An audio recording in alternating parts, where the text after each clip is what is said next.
ఇప్పుడు మిమ్మల్ని గెలిపించింది అసెంబ్లీకెళ్ళి అసలు ఏం జరుగుతుందో మీరు చెప్తేనే కదా రాష్ట్రం అంతా తెలిసేది.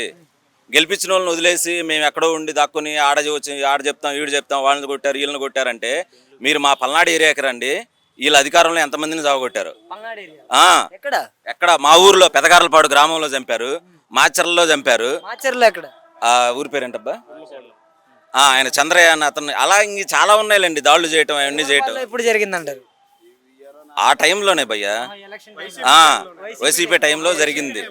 అయితే ఇప్పుడు పవన్ కళ్యాణ్ గారు ఉండటం వల్లే ఇంకా ఎవరి మీద కక్షాదింపు చర్యలు అయితే జరగట్లేదు. వాళ్ళు చేసిన తప్పులకు మాత్రమే వాళ్ళ మీద కేసులు పెడుతున్నారు. అంతేగాని వీళ్ళని కావాలని తీసుకెళ్లి కేసులు పెట్టి కొట్టించడాలు అయితే ఇంకా ఏం జరగలేదు.